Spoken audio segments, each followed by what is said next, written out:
பழங்குடியின மக்கள் பேசின பாஷையை நான் வெளியிடுறேன், அது எந்த மொழின்னு கண்டுபிடிக்க முடியுதான்னு பாருங்க.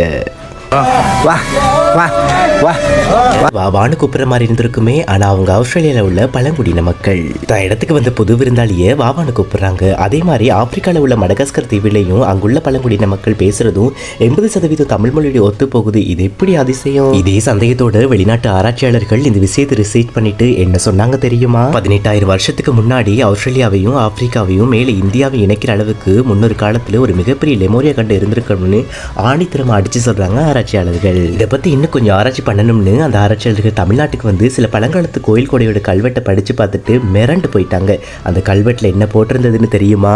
உலகத்துடைய மிகப்பெரிய தேசமாம் தமிழ் தேசம், அப்பேற்பட்ட தேசத்தை ஆண்டவராம் பாண்டியர், கிழக்கிலிருந்து மேற்கு வரை பறந்து விரிந்த உலகின் மிகப்பெரிய கண்டமாம் குமரி கண்டம்.